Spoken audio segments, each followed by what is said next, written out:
Did you know? Let's go. You've waited all week. Every week, we continue to learn how to achieve a better back and ultimately better health. Live in the WIKB studios, this is Dr. Larry. Well, thank you for Flex Pastor Lenny. Hello again, everybody. Okay, let's get it started. Well, as you know, every show builds on the next. Every week, we continue to learn how to achieve a better back and ultimately better health. Now, in case if you missed it, last week we talked about appointments. It was an important week to be tuned in. So here it is again. Appointments. Like sands in the hourglass, so is the time we sit waiting in the doctor's office. Appointments. It's a noun. The definition is an arrangement to meet someone at a particular time and place. Used in a sentence, Susie has an appointment for an interview tomorrow.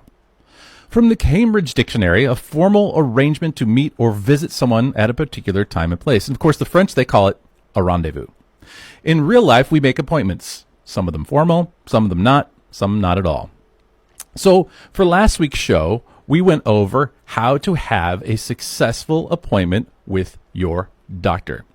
And by doctor, I mean healthcare provider. That could be a physician, MD-DO. That could be chiropractor, doctor of chiropractic. Could be nurse practitioner, PA. The list goes on. Physical therapist, a provider. And I'll use those interchangeably in this review. Now, let's take a look quickly at some scenarios that we don't need to make an appointment. Going to the grocery store. Don't need to make an appointment for that. Get our milk, juice, butter, and more. We can show up at the grocery store, stay all day if we want.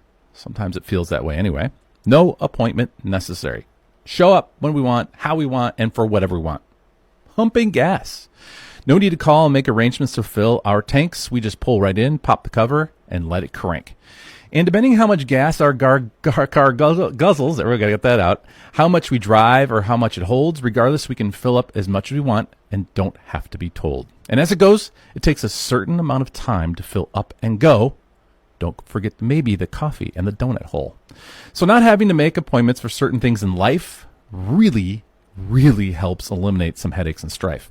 However, around certain times of the year, lately, or just about anywhere, still even without appointments, if we have to wait in line, our patience can just shrivel like a dried out vine. But imagine for a moment if we had to make an appointment for things like groceries and gas. And no matter how much food or fuel you need, you were only allowed a certain amount of time for each. It would be absolute chaos, Mad Max, ridiculous. Now, here's my big pivot and transition back into the review of the show. Having been in healthcare for nearly 20 years or more and managing a schedule of some 100,000 appointments, the reality is there is a common denominator to make it all work. It requires efforts on patients, staff, doctors to make it a success. Understanding some of the logistics, getting some pointers and perspectives will help you get the right type of care you need by essentially helping them, by helping you be a good patient and know how to schedule and make appointments. But to know that, we have to understand the anatomy of an appointment. Here it is. Roughly 7 to 8 hours per day in a provider schedule, anywhere from 20 to 30 available slots. This is averages. Each slot ranges from 10, 20 to 30 up to 60 minutes. Average doctor sees 30 patients per day. Average time with a patient is 20 minutes per patient. Some more, some less, those are averages. Average office administration receives up to 30 phone calls or messages per day for all transactions and makes about 30 outgoing phone calls and messages, faxes, and responses per day. There's more, but that's the basics. There's your anatomy. Next, let's go over some physiology of the appointment. You get checked in, wait, see the doctor, get checked out, pay, and reschedule. Vanilla, but far from it. Let's dig a little deeper to find out why the anatomy and the physiology of an appointment begins to break down and fracture, because it happens every day, and you know what I'm talking about. And I'm going to start with the first reason, missed appointments, and I'm going to give you an example from my office. Last week, we had 153 scheduled appointments, 18 cancellations. 11 of those were either no-shows or canceled less than 24 hours. So 135 patients kept their appointments. Now, pause for a second. You might think, okay, not bad, Dr. Larry, but I just blurted out numbers with context. So the caution is those are just numbers, and you have to have the life behind them because this is across the board at offices. Have you ever missed an appointment with your doctor? Oh, I forgot. Have you ever canceled in less than 24 hours? There's a cause and there's an effect. Jamie Geer, Chief Marketing Officer of SCI Solutions, in an article written in April of 2017 titled Missed Appointments Cost U.S. Healthcare Systems $150 billion per year. The total cost of missed healthcare appointments in the U.S. every year is an astronomical $150 billion. Each open, unused time slot costs a physician, and again, I'm using the terms interchangeable, 60 minutes and on $200 on average. Now, factor in the no-show rates as high as 30% nationwide, and you can see how that $150 billion figure gets big. Now, that's $150 billion. Sometimes the number, we get lost in like what the magnitude of a number is. Sticking to the subject matter and drilling it down to a narrow focus, in my office, missed appointments there's a direct cost of $31,200 per year. That's 15 missed appointments per week times $40 per visit times 52 weeks per year. There you go. There's your numbers. That does not include the indirect costs of overhead, having to get paid for the time. Everything goes into running a practice, so that bumps it up to about $34,000 or $35,000 per year. Those are the total direct and indirect costs. If you own a business, ran a business, you know what I'm talking about. If you've never owned or run a business, this is where context really starts to help, and I can drill these numbers down and make them very real to you. Now, I'm not sitting here crying with a loaf of bread in my hand, but I'm letting you know these are challenges that hospitals, physicians, practitioners have to face, and there are effects to those. And before you lop off and go, well, okay, this doesn't apply to me, it does. And I'm going to explain it here in just a second. So there are three effects: hospitals, doctors, and staff. One is the staff time needed involved to follow up, such as rescheduling, the lost time that was allotted to the patient, and no revenue from the no-show, and other things that go into what happens in a day. Have you not gotten a phone call back from your doctor? How about the lab that you had and you didn't hear anything back? How about you left a couple of messages and they just can't get back to you, or somebody can't get back to you? I have nurses that are patients in my office. I talked to one of them just recently about this very same subject. She had 3 no-call, no-show patients in a row at a local hospital. I said, what did you do? She goes, well, I couldn't just sit there and twiddle my thumbs. I had to start getting on the phone and calling, and all of them said they forgot. 3 in a row, all forgot. I had 2 patients the other week, no-call, no-show, because they were gardening. They forgot. So we were stuck having to add 3 more people on our cancellation list at the end of the shift, which then the effect of that day is home late for dinner. Oh, cold dinner for Dr. Larry that night. But also, I couldn't call the patients back that needed to get called back.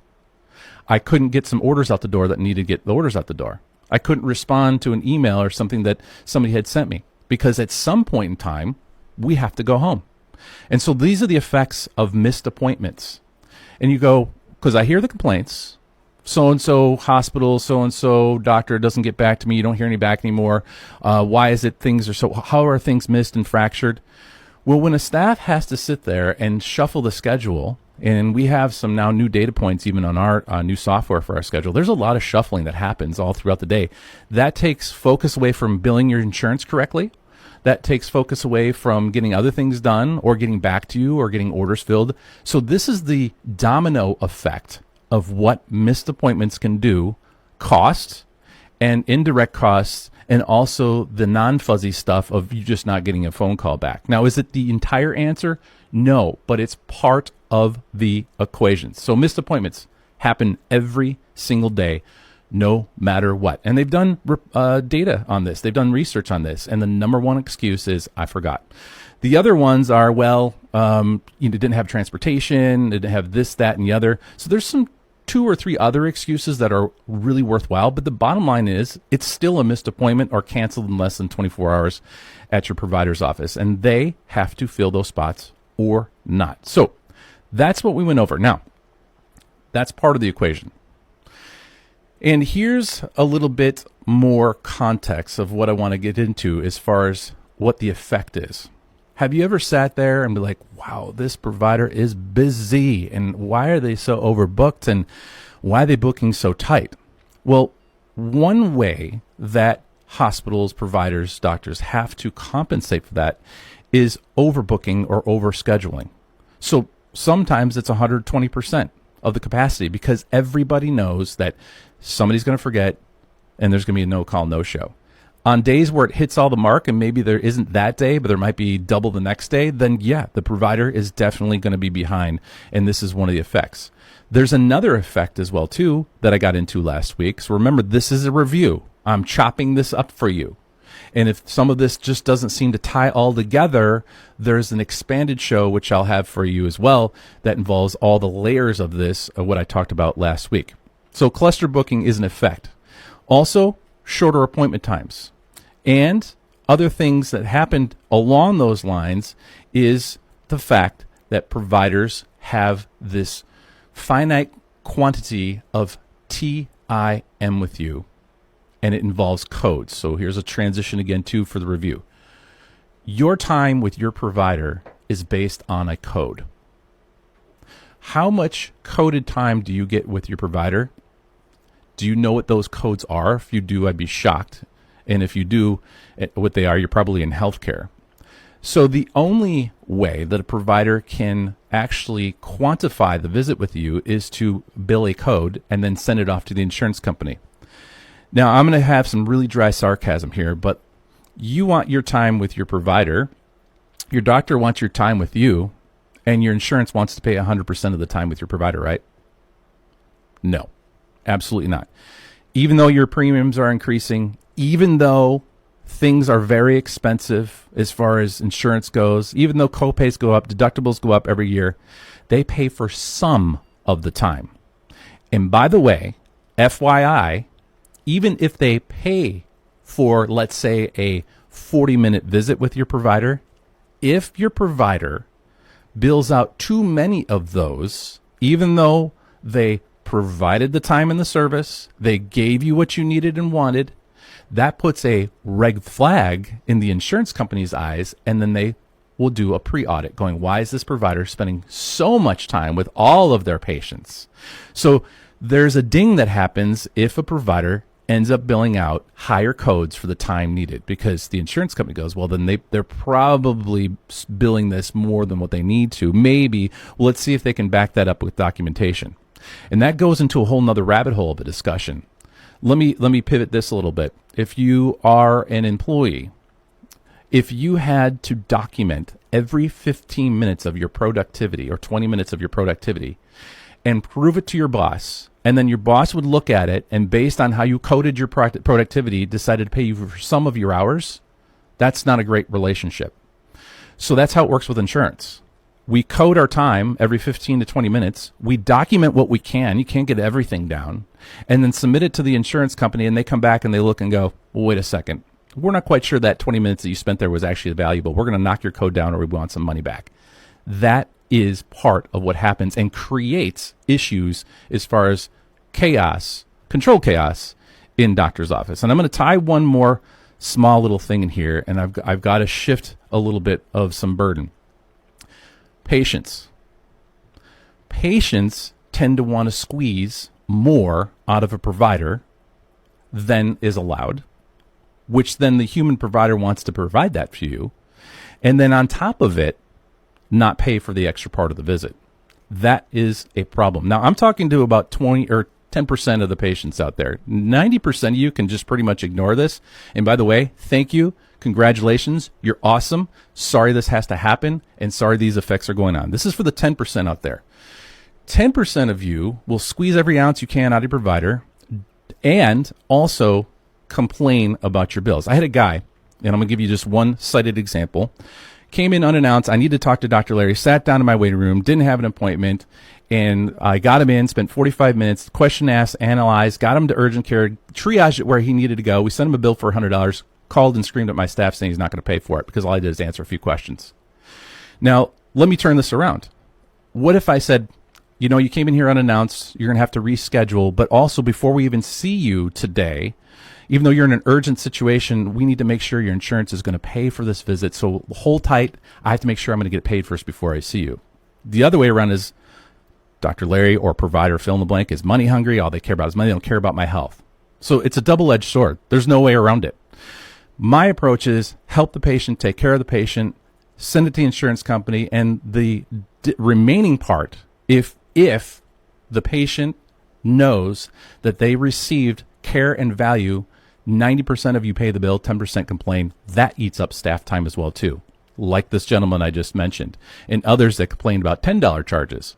So, again, what's the staff to do? They have to handle it. They have to bring it to me. Takes away from getting things done, and this is part of the reason why there's fractured appointments. So to rebullet this and to make it really Romper Room simple, or Sesame Street, if you remember one of those two, let me drill it down. Patients miss appointments every day. Doctors have to overbook to compensate. Patients often need more time because of such and such, and this has a domino effect in healthcare, and insurances only pay for part of it, period. End of story. That's how it goes. And codes. That is how an insurance company knows what you're doing in part at your doctor's office and how much time. So that was the entire review of the show. There was more, much, much more. However, if you missed the entire show and want to be more in the know, then log on to my website, drlarryradio.com. Hit the subscribe button, follow the links, and listen to that show. It's in the archives, which has been uploaded, and you can listen to it at your leisure as a podcast. And here is the final point. If you make an appointment with your healthcare doctor because you need help, just remember to keep your appointment and don't complain or yelp. Now, beyond that, in addition to the browbeat, see, I still love you. I take the shots. And by the way, that didn't apply to 90% of you, so don't worry. 90% can go like, that ain't me. So, in addition to the browbeat, last week we learned a simple self-test for carpal tunnel. It was another Dr. Larry cool tool, and you can call my office for a freebie reminder just in case you're in need of a retip or a tip up. And so that was last week. Hi-ya.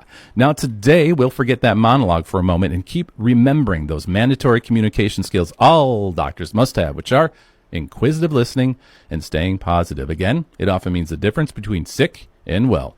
Also, it's another month of the year, so let's keep our fingers in gear. So in our tip and trick segment today, we're going to learn a simple self-test for trigger finger. And of course, you, I still got to say it, Lenny Rocks, are calling it out right from the broadcast booth while we crank up the tunes and I hit the center stage for the demo. However, before all that, in order to have good health, you don't need a lot of wealth. So let's flex our forebrain and put some knowledge to the game, because today we're going to talk about, hit it, Pearl.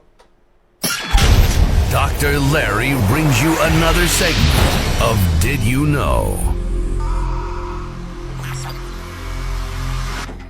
Hips. Hip joint. Hip, hip, hooray! When hip joints are working their way, but when one or two of your hip joints start to go astray, you want to know the path to lead them from the fray.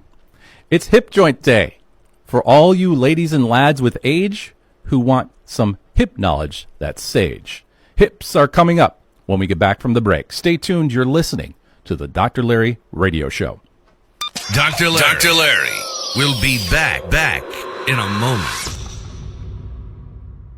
This is Scott from Crystal Falls, and you're listening to Dr. Larry Radio. I would never recommend buying a home without having the water tested first. It's cool, it's clear, it looks clean. Oh, it tastes good. Well, what's really in it? And we just recommend that you check it out. I'm Jennifer Toivonen. I'm a co-lab director at Whitewater Associates of AMISA. Coliform bacteria, lead, arsenic, nitrates, nitrites. You want to be sure that water is safe. I would recommend giving us a call. That way we can tailor the kit that we send to you for what you need. 906-822-7889. Give us a call. An audiologist has extensive training preventing, diagnosing, and treating hearing and balance disorders. Research has shown people tend to underestimate the degree of their hearing loss. Rather than just selling hearing aids and fitting them, we try to look at the person and where he is as far as counseling and guidance on his hearing journey. There's never been a better time to start hearing what you've been missing, and Lori LaFleur at Tri-County Communications will help you every step of the way on your journey to better hearing. Visit her office at 609 Central Avenue in Florence, Wisconsin. Give her a call at 715-528-4350 or find help online at tricountyaudiology.com. Breaks over. Time to get cracking once again with Dr. Larry. Welcome back. Hips. Hip, hip, hooray. The hip joint is a ball and socket joint that connects the thigh bone, femur, to the hip bone, pelvis. And the socket, it's got a term called the acetabulum. You might see that on an X-ray report or an MRI. And it's part of the pelvis. So, ball socket joint. It's one of those joints that is freely movable, like a shoulder. So shoulders and hips are roughly equal. Now, each hip bone is made up of 3 other fused bones.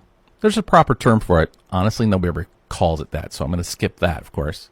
Each hip bone is actually one of these things where it's attached by rubber bands, like a shoulder. I mean, there's ligaments, there's tendons, but it's this freely movable 360-degree panoramic joint. It's pretty impressive. The concave cavity of the hip socket, known as the acetabulum, that's where kind of the ball and the head sits in right there. And there are noticeable differences between male and female hip bones. The female hip bones are more delicate, they're more shallow than males, there's less slope in certain parts. However, the top part of the female pelvis is a little bit larger and more circular than the male. So, yeah, there's anatomical differences as well, too. And little side comment, this also taking things into context. When a lady comes into my office versus a guy, and they are 60 years old or 70-year-old plus, and let's say they both had an X-ray 1 to 2 years ago, in my mind, now, of course, based on activity, lifestyle, but let's just say male, female. My bigger concern is if the female hip joint has worn out quicker. Let me give you an example. I had a lady come into my office. She's in her mid-70s. She saw an orthopedic surgeon 12 months before seeing me. He checked out her hips, said all is well. Fast forward, she was actually in my office 12 months to the day, and she had some pain that appeared to be sciatic and appeared to be back pain. So seemed like, okay, it's going to be coming from the back. After history and examination, I said, we need to get some hip x-rays. She goes, well, Dr. Larry, she says, I already had them done 12 months ago. All is well. My hips are fine. I said, perfect. I want to get another set because things can change in 12 months.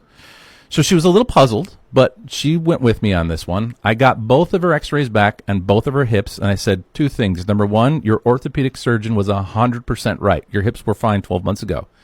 Fast forward 12 months, you now have 2 bone-on-bone hips and you need 2 hip replacements. Jaw hit the floor. She couldn't believe it. That is sometimes how fast a female hip joint can accelerate as far as degenerative changes go. And I'll say probably, and that's more of an extreme example, but let's stretch this out to 24 months. That 24 to 36 month window, if you've had your hips checked and haven't had them checked and you're having some pain that maybe feels like back pain or sciatica or leg pain, don't bank on the fact that your hips are fine. You definitely would want to get those checked again. And I know this can be a little bit elusive sometimes with providers because they think the hips are okay, but I just always take the other approaches, not with females and especially 60 or 70 years old plus. Now, going back to some of the anatomy of the hips, you have to know a little bit of this. They're surrounded by ligaments. There's a Y-shaped ligament. There's a triangular-shaped ligament. There are some ligaments that have some really strong fibers to them. There are ligaments that are inside the cavity part or the concave part of the hip. That's called the labrum. That's actually where things can start to tear in there, and some tears are minor and don't need surgery. Some of them are a little bit more expanded and might need surgery. A lot of times you can, hopefully in mild to moderate versions of tears inside those ligaments, fix them up non-surgically. So ligaments are one part, and just a refresher, ligaments attach bone to bone. A muscle is different. It moves the bone. So there's your quick anatomy lesson. The tendons, the gluteals. As a person, your buttocks, your butt muscles, your hinder, the durability of your hip muscles directly relates to how good your hips will be or could be or should be, good or bad. So butt muscles are very important. They're very powerful muscles, but I will tell you, I'm going back to the guys now, a lot of guys with flat butts. That means they're losing their muscles. Their pants are falling down. They need suspenders. Their belts are tighter because they ain't got no butt. That means you're losing some muscle on the back end of your hips, and that's going to potentially accelerate degeneration. So butt muscles are very important. So guess what? You need to know that and start attacking that. I don't care how great and easy surgeries are for hips nowadays. Yes, they are one of the best surgeries and easiest to get and makes some of the biggest changes. But if you can avoid a surgery by just shoring up some butt muscles, and it takes about 4 to 6 months, maybe a year in some, Why not? Let's try to avoid any type of surgery if we can, but one of the ways you can do that is conditioning your hinder. And there are ways to do that. I'm not have time to get into right now today. But Google it. Google butt exercises. Ask your wife if you got a flat butt, or maybe you already know when you try to stick your wallet in there. Now, the other side of the equation is maybe one cheek is less than the other cheek. That's also a problem too. If you have asymmetry in your cheeks, that's going to be an issue. So you got to look out for these things. You know, it's amazing. We will, as human beings, and I'm taking myself away from provider, I'm just making myself. And just like everybody else that, you know, gets up every day, goes to work, we have our checks and balances of a lot of things that we do. You know, we want to make sure we get our oil changed in our car. That's one of them. We want to make sure, let's say, you know, the temperature's right in our house. All these little checks and balances. And we want to make sure that we got our 3 meals in per day and we get maybe our favorite little snack. All these little checks and balances that we do. And then we have these other checks and balances that just seem to kind of catch us off guard. Butt muscle decrease is one of them. It's always a surprise when I feel somebody's glutes and I go, that one is 30% less than the other one, or 40%, or 60%. And actually, I can feel sometimes, this is a little gross, I can feel the back side of their hip socket. That's where I can stick my thumb and go right to the back of the hip socket. That I felt more times than you would think, and that's a big problem because now we got an unstable hip. So, forces. The loads on the hip joints can vary depending on the type of movement. So, men, we're talking hips today. I'm going to tell you also how to help your hips, but understanding some of these forces, some of these loads, some of the anatomy is very helpful because I want to put it on the radar for you. I mean, right now, whatever you're doing, I'm putting hips on the radar for you today. So let's dive in. The contact forces on hip joints from just walking is roughly 4.22 forces of your body weight. So say that a different way is it's not just if you weigh 180 pounds, you got 180 pounds on your hip. Sometimes the magnitude of the forces on just something as simple as walking can be up to 4 times your body weight depending on the turf. Running, it goes up to sometimes triple that. So it's amazing how much these hips are durable. Going up steps, going down steps, changes in force. By even just going up steps, the amount of body weight is 251%. So if you are 200 pounds, let's say, and you walk up steps, the amount of force on your hips is roughly 250% more than your body weight. It's unbelievable. Going down steps is less. If you stand on one leg, it's about double. If you cross your legs when you sit, cross your legs with your ankles, or cross your legs by just kind of how I say the number 4, the way guys do it or how ladies do it, that can increase the load on your hips by 40%. So there's a lot of loading that happens to our hips that we don't even sometimes often think about. And then there's a chart that I have here that is fun to look at. If you're just on the visual side of things, on the left side of the column, it's got the reaction of the hip in force, and it's got all the walk, stand, sit, squat. This stuff you can type up on the internet, take a look at if you're really that interested. But it's really neat to kind of see it across the board of just the loads that our hips take on when we're going through our normal activities of daily living. It doesn't just mean you're taking a load off when you're sitting down and your hips are unloaded. So hips get hit. Now, stumbling during periods of instability, a single leg stance can generate resultant forces of 8 times the body weight. So if you didn't fall, if you just tripped your toe over a rug, or if you caught your toe going up the steps and you become unstable real quick but catch your balance, that can be up to 8 times your body weight on one or both of your hips that fast. So if you've got a ligament that's a little bit not quite right, you don't know it, and you do a little stumble move, that's where a ligament can tear. If you got like a lady that came into my office yesterday, diagnosed, so hear this, diagnosed with sciatica for 3 years. New patient, tells my staff, this is the end of the road. I hope Dr. Larry can figure this out. So here we go. I examined her. She has 0 spine problems. Nada. Not one. Her hip muscle is about 50% less than her other side. And when I went to poke on side of her hip, she about jumped off of my table. She has probably torn tendons and torn ligaments in her hip that's radiating pain down to her foot, causing numbness. That's what a hip can do to you, and also can fool practitioners as well. So even knowing just some basics of your hips can even help clue in your providers. Remember, I was the last provider in the line of 3 years of assessing this patient who came in with a diagnosis of sciatica, and I said, I can tell you it's 100% not sciatica. It's coming directly out of your hip. So now we have to take probably the next 6 months to get that hip shored up, to get the muscle back. Potentially might even have to have an injection as well too. I don't think surgery at this point in time, but at least we have an answer. But let's retro back 3 years.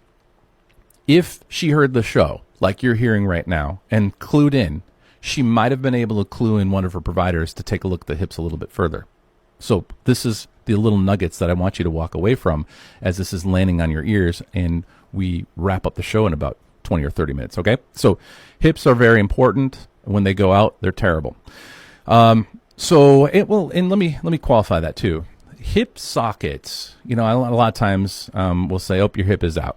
It's not necessarily your hip joint in chiropractic. We're talking about your SI joint, which is something totally different. So we kind of loosely use this term hip, by the way. Your hips are out. The chiropractors have adjusted your hips. It's actually not technically the hip that I'm talking about right now, the hip joint. It's higher up, and it's attached to the back end of your tailbone called your SI joints. But honestly, to say SI joint all day long, even for patients, it's not one of those things that rolls off the tongue. So I think we just kind of chalk it up to hips.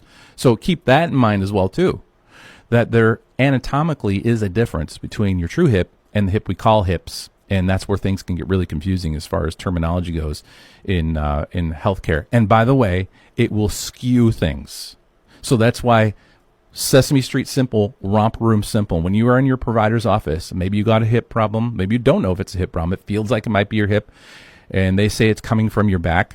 Use your pointer finger and show and draw down with a path. Even if you mark up a sheet on your entrance form or say where it hurts and burns, like this lady that I referenced. This was just yesterday or just this week. This is what I'm talking about, how things can get really kind of off kilter and things get missed. Use your pointer finger, show where it hurts, trace it if you need to. I'm visual and simple.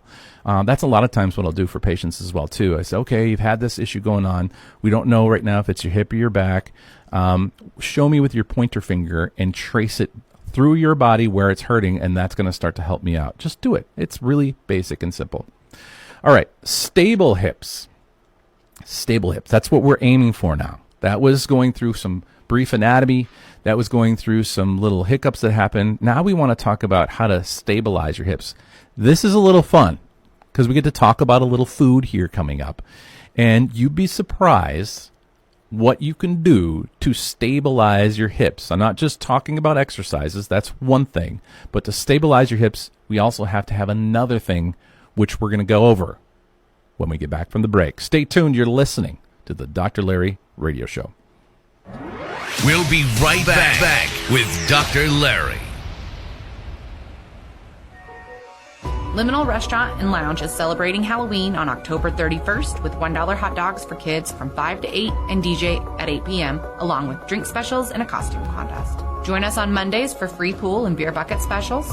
Follow Liminal on Facebook for daily specials, events, karaoke, and live music. Call us at 906-999-0074 for questions and takeout. Remember, Halloween is $1 hot dogs for kids, 5 to 8, DJ 8 to midnight, and a costume contest. See you there.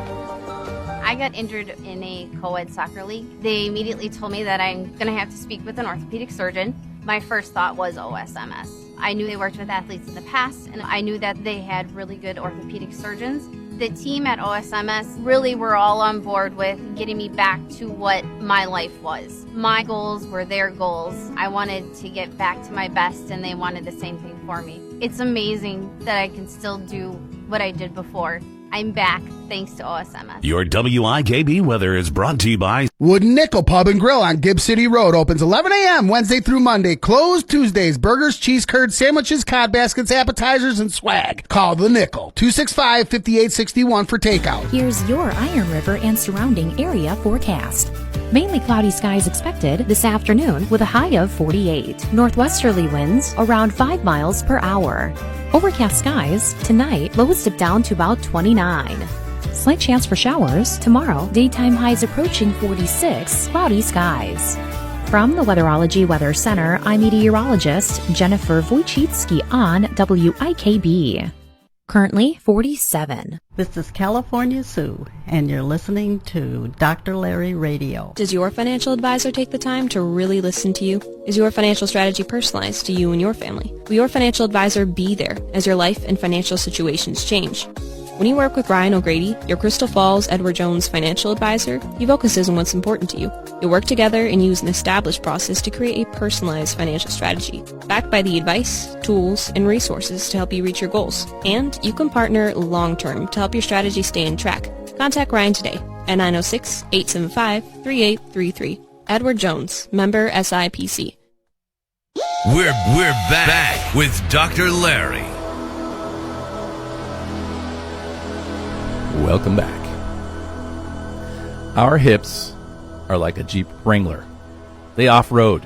Tons of loading and unloading, dips, hips, turns, and embankments. They need shocks, lube, and stability. Just like a Jeep Wrangler. So the big question is how? How do you lube a hip, keep the shocks, and get some stability so hips can last a lifetime? Well, let's go over the lube first. Lube comes from consuming healthy fats. This can increase joint health and lubrication. How in the world do you do that? What are some healthy fats? I'm going to run through a list here, and I believe I have it in descending order, so most to least as far as, but they're all good foods. So let me give you the quick hit list, and let's go through what I'm talking about as far as fats goes. Putting this on the radar for you. 24 years in healthcare, I'm checking out thousands of hips. And even with this knowledge that's right there at our fingertips, I'm not really going over anything here that is so far off the beaten path that that you can't find it. This is right here in our radar. This is what we need to know and apply. Healthy fats: salmon, trout, mackerel, avocados, olive oil, walnuts, chia seeds, almonds, omega-3s. Now, I like sardines. I like smoked sardines. Had a patient get me going on sardines. I know they can be a little offensive if you think, but if you really peel back and go, I'm helping out my hips right now. I'm going to eat the sardine. They are delicious, and there's some really good healthy varieties of sardines out there. You can put it on a cracker as well too if you want. So what am I talking about? Omega-3s. Your body cannot produce necessarily, or you can't always get them in the exact quantities you need entirely on just kind of the basics parts of the diet.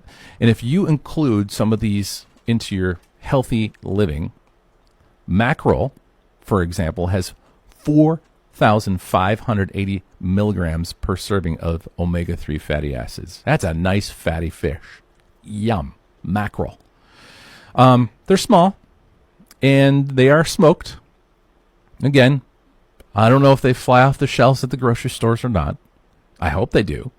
But just 3.5 ounces, and in that serving pack, you are going to get what you need in the mackerel.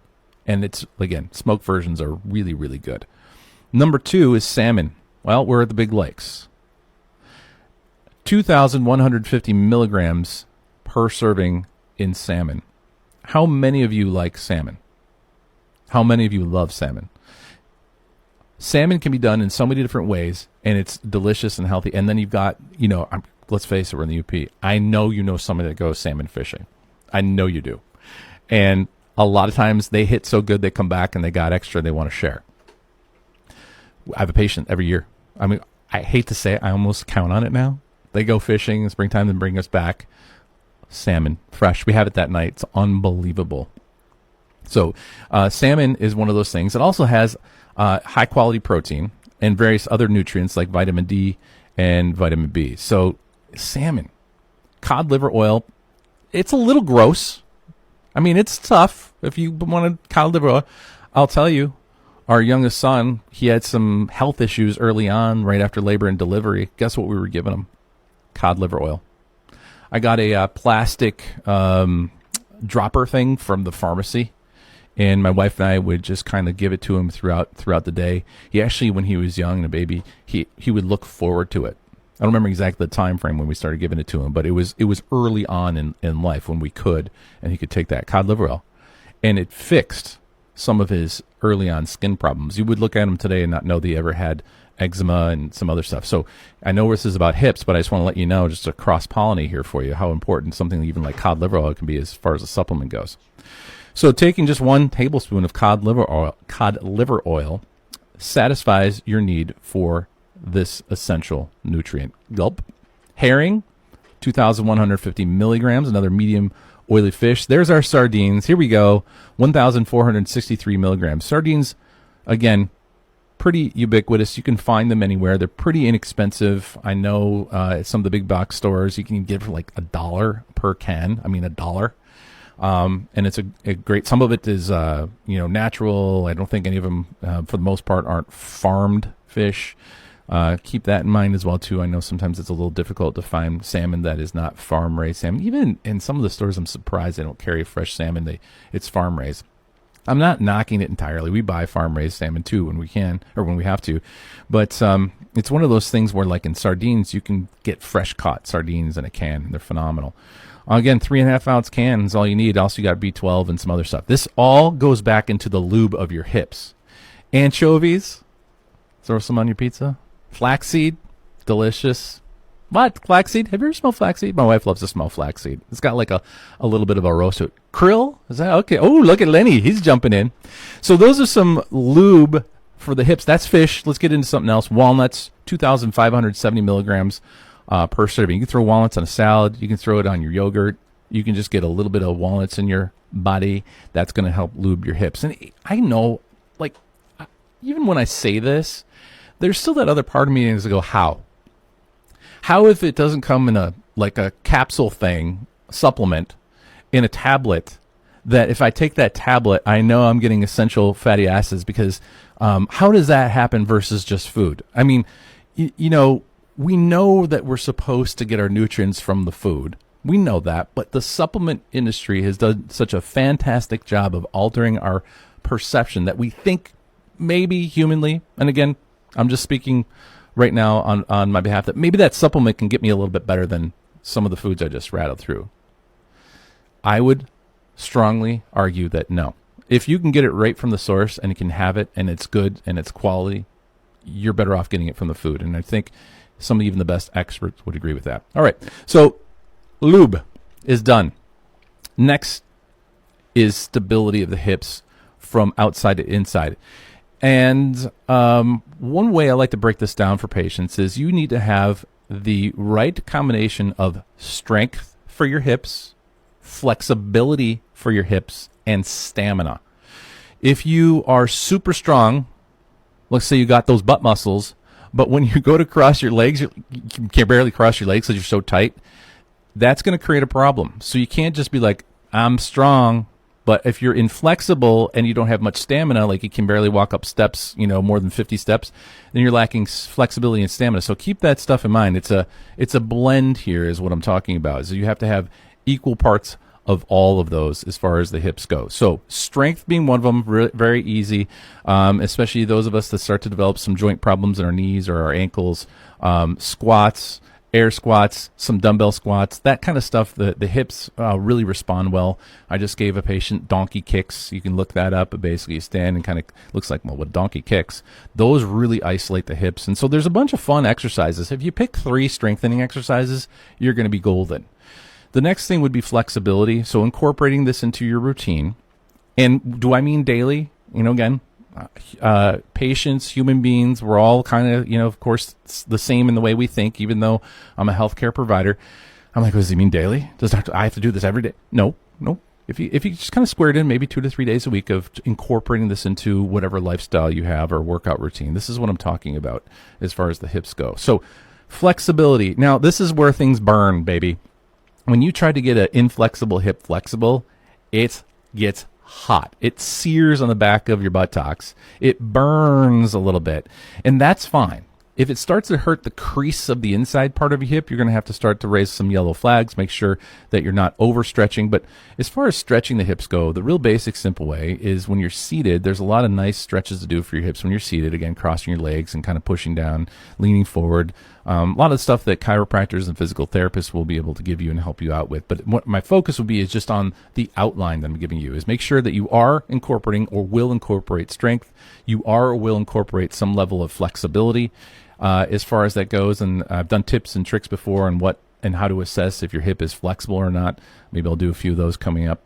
And then the final thing is stamina. Now, this is nice because it's one of the easiest. Even some of my most deconditioned people with hips, they start walking for stamina. I can think of one guy right now from Iron River. He's retired, just get out and starts, well, he walks 2 miles a day, right? So when he comes in, I check his hip muscles out, I check his buttocks, and he's doing okay. So he's got a little stamina in there. You can walk 20 or 30 minutes at just a reasonable pace, maybe just a little brisk. You're fine. Your stamina is going to be good. Now I'm not talking cardiovascular. If you walk a mile and your hips just don't feel right, you know that they're deconditioned from a stamina standpoint. So keep those things in mind as far as hips go: strength, flexibility, and stamina. And by the way, if you're super flexible and you can bend your hip all around, but you don't have much strength, that's not good as well too. So I know flexibility, but well, that person's really flexible. Do you see that? They can really do. It's good. It is good. Flexibility can be one of those hard things to do, but when you are so flexible and you don't have as much strength, that's where we can run into some hip problems as well. Okay, hips, hip joint, hip, hooray.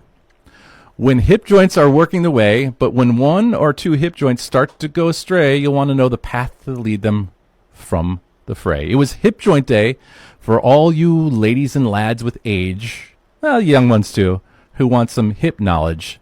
That's sage. Hopefully you had some walkway points. Guess what? We're going to move into our final segment, our tip and tricks coming up, announcements right around the corner. This is the Dr. Larry Radio Show. Dr. Larry will be back in a moment. Turkey time is just around the corner. Is your kitchen ready? At Jensen Akins of Conover, we've got the KitchenAid appliances to help make sure you don't get the stink eye from Grandma. Imagine powerful stand mixers that whip up Grandma's famous pie recipe. KitchenAid brings the muscle and the magic to your holiday meal. Don't stress the mess, impress your guests. Stop by Jensen Akins of Conover today and let KitchenAid help you serve up thanks in style. Jensen Akins, where your feast begins. This is Cindy from Long Lake, and you're listening to Dr. Larry Radio. Breaks over. Time to get cracking once again with Dr. Larry. All right. Guess what? Couple of things before we wrap up the show and get to the weekly tip and trick. Here's a list of possible upcoming shows and some announcements. Have you seen the signs? They're popping up all over the county in people's yards. It involves you, but you may not know why or exactly how yet. Nurses at Aspirus Iron River are fed up with Aspirus. That's what the sign and the slogan says. And this is directly from minurses.org. I'm reading right from this. In the latest cuts, Aspirus will end coverage for emergency surgeries overnight, effective October 26. So here we are, October 30th. That is now in effect. Unless something has changed, I didn't see any announcements when I checked the website. And so let me repeat that, because I know in radio sometimes you'll catch the first part but not the second part, or the second part not the first part. Well, let me go back. In the latest cuts, the Aspirus Iron River will end coverage for emergency surgeries overnight, effective October 26. This comes on top of Aspirus eliminating almost all certified nurses' aides, or CNA, positions at the Iron River Hospital and adding responsibilities to the charge nurse, helping on the emergency and medical surge units, as well as cuts at other UP Aspirus hospitals. So the nurses are fed up. These cuts are just the tip of the iceberg. And what I'll be doing is I'll bringing this information to the forefront on an upcoming show. I'll be interviewing local nurses about what's going on. We're going to have a pre-chat interview here coming up so I can kind of get my mind wrapped around everything, because I want to bring this to you how it needs to be brought and let them tell you from their words, because signs are effective. They help. We're noticing them. If you drive around this county, you'll see them. And behind that, we go, okay, so what is going on? And this is the nice part about being able to bring these nurses on the show so they can talk about exactly what's going on, what some of these cuts mean. Now, this probably could be potentially just a sequence of events. And I don't know exactly the overall revenues of Aspires at this point in time, and now I'm just going to kind of sidestep and spitball for a second. But from what I could gather, they've increased revenues from, I think, $500 million to $2 billion now with these roll-ups and buyouts and things that they've done. So, as far as where money drops into the buckets, I'm not here to sit here and scrutinize that. What I want to do is I want to bring up the reason why these things are happening right from the source, so you get it directly from them without speculation, without everything. So that's why I'm going to do this show, so you can hear it, and then you can then start to formulate your opinion. And then at that point in time, if you've got action steps that you want to take based off the interview, then great. At least you heard it from the nurses who are involved with it. So I'm trying to get together who's all going to be on the show, at least a couple of nurses, and I'm going to have a teleconference with somebody. By the way, the minurses.org, that is the association, I believe the union. I didn't pull up the website actually while I'm doing this right now too, but it's the organization or the union that represents the nurses in the state of Michigan, and I believe across the nation. That's kind of like an affiliate or a subcategory of that. Okay, so that's coming up. All right, so stay tuned for that one. That's going to be happening soon. I'm going to try to get that done before Thanksgiving. So coming up. Okay, next. Do you see or know or want to know who wants your medical records? You pay a premium. So what types of companies does your insurance company contract with and allow your information to be shared without your consent? Here's the company, called Datavant, D-A-T-A-V-A-N-T. Datavant takes and harvests your medical records from any and all providers. I've got 3 requests right now sitting in my office, so even chiropractors. On there is a legal consent form from the higher-up individual at this insurance company who signed off, says, we've done a business agreement with these people, so you need to take and give all the medical records that we're requesting over to this entity. That's happening right now everywhere. And they're taking your data and they're shoring it up. And I'll read from their website what they say is going on and what they're doing with it. The company leverages a ubiquitous network of clinical data. That's where I got that word from earlier. I was like, why did I use ubiquitous today? Ah, there it is. Okay. So I used ubiquitous because I'm about to read it right now. Ubiquitous network of clinical data connects simply and securely your healthcare information with healthcare decision makers with data and hidden insights in patient medical records. So what they're going to do is they're going to look at and pull together all this data, all of your healthcare, whatever, your diagnosis, your treatments, the soap notes the doctor has, the tests you had run. And now you know how sophisticated computers are. They're going to pool that all together, and it's going to get into healthcare decision makers to give hidden insights in patient medical records. There you go. So they're the world's biggest, or one of the biggest, health data secure entities that uses accessible and usable healthcare data for what you just heard me say. So ponder on that for a moment. They can legally obtain any and all healthcare information. So, if you go to a provider and you just give them, because they got to know everything, and you give that all to them, my thought, like your thought would be, is it just stays with that provider unless you ask for your records to be transferred over to a different provider for, let's say, a referral or whatever, and you go, at least you kind of know the breadcrumb where your information goes. You just go, okay, I know that, we'll say Aspires has it, and then Marquette gets it, and then, maybe Dr. Larry needs it for something else. And you go, okay, 3 people have it. False. Not if your name got pulled. Nope. I believe one hospital that's not in the state had about 16,000 records pulled by this company. And by the way, it's not an audit. That's not what this is. They're just getting the information. All I'm asking you is, how does that make you feel? Are you okay with it? Unknowingly that this information is being legally passed around?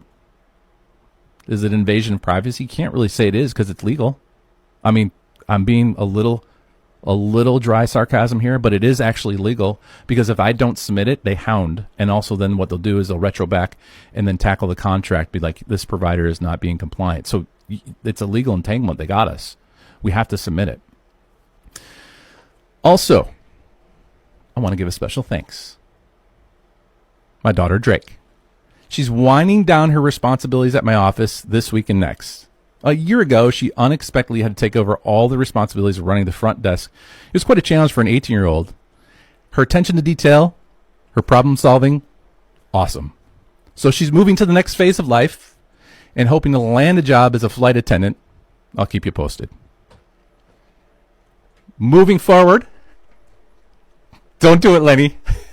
And believe me, she's the right type of person you want on an airline. Gulp. Let me take a moment.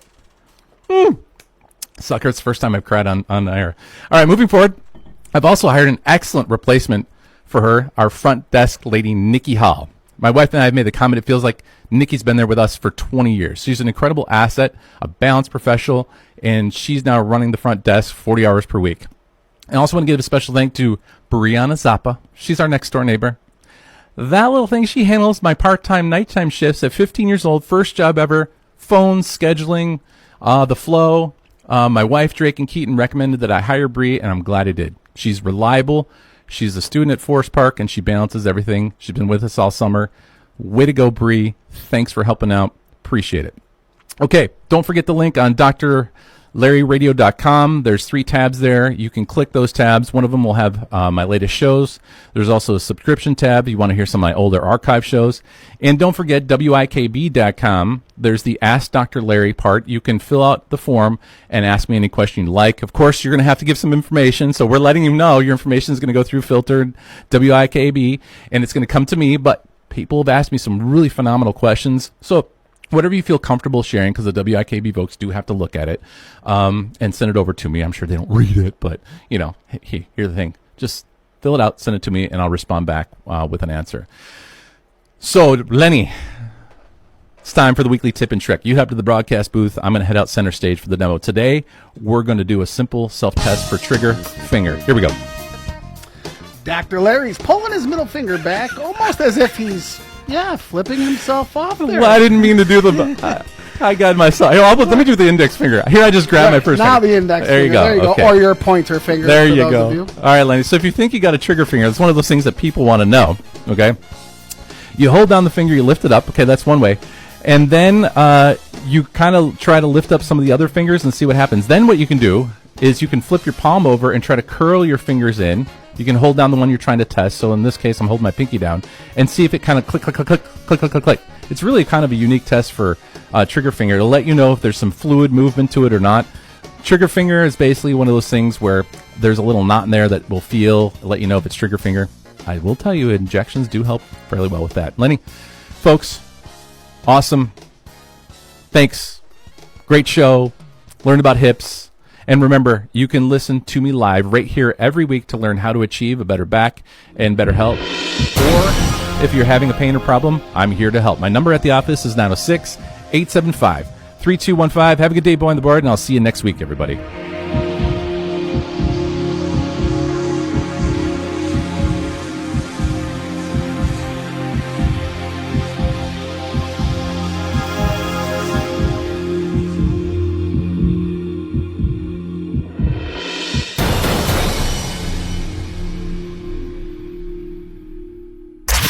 WIKB, Iron River, Crystal Falls, Iron Mountain, Kingsford.